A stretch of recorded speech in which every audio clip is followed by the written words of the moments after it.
What's up, you guys? It's me, Erica, with Artist Till Death, and I am busy with a commission, and I wanted to show you how I add glitter and resin to a vertical surface. I have to do the sides of this beautiful horse cutout. I did the resin and the glitter part of this on the channel, but I wanted to show you how I edge up the sides, add glitter and resin to a piece like this. So this is how the piece is before I added anything to it. I have these little areas in the piece where I couldn't get my big Dremel in to sand down these little bits.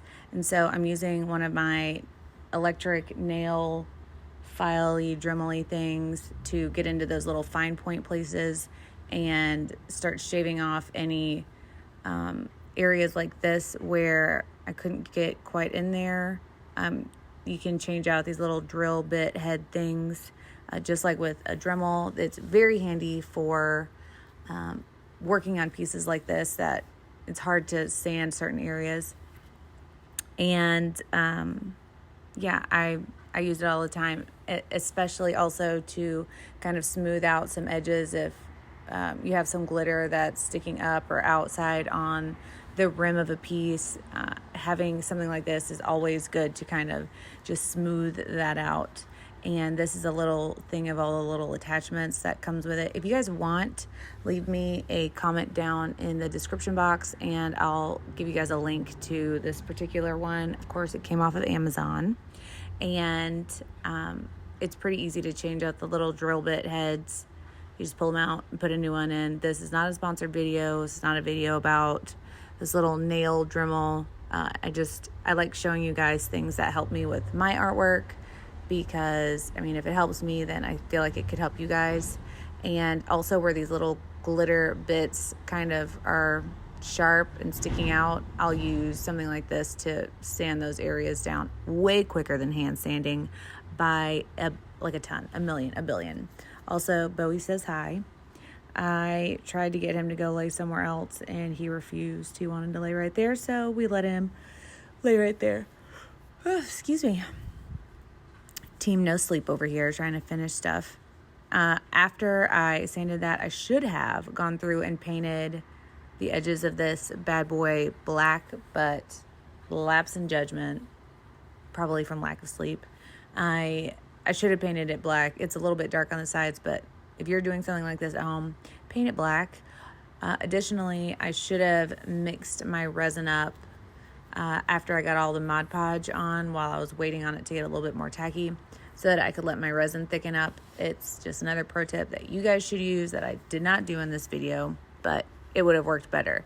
It's always better if you're doing a vertical application to let your resin cure a little bit in the cup, because it thickens and there's a less likely going to be issues with it running off the sides and leaving anything visible.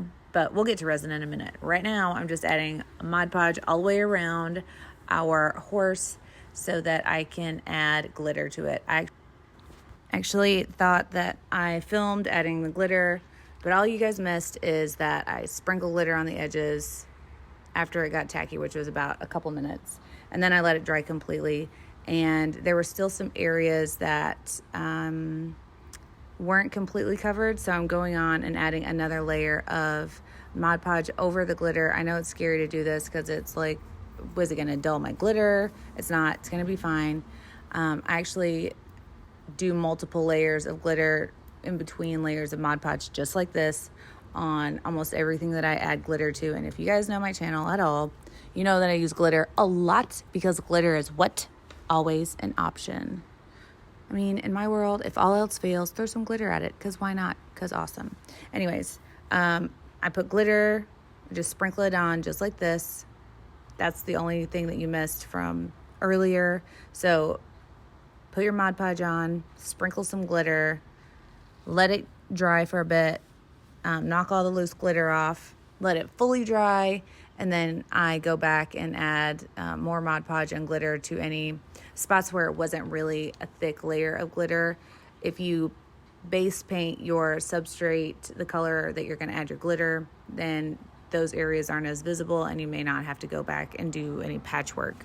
But I'm super loving how this piece is turning out right now. Only thing that can make it even more amazing would be resin. So let's do that. For this, I am using the Lumelite Amazing Quick Coat. It's UV resistant, and the reason why I'm using it is it's only got a couple hours working time, and so it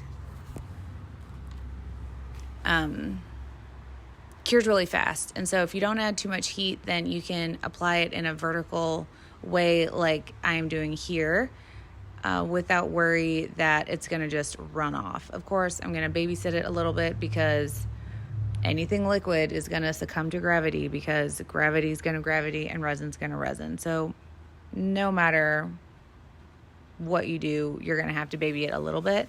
But after you get it applied, add just a little bit of heat, not too much, because the more heat you add, the thinner your resin is and the more likely it is to run off. So after that, I put it in the dust free zone to cure up and should be good to go in a couple hours. I think it looks amazing, and I know my client will love it too. What do you guys think? Have you ever tried to add glitter or resin in a vertical way? Let me know down in the comments. Please subscribe, share this video if you think it's worth sharing, and leave me your thumbs. I hope to see you guys in the next video. Till then, be kind to one another, because you never know what someone's going through, and always remember that we do the test so you don't have to. And we'll see you guys in the next video. Bye. I said bye.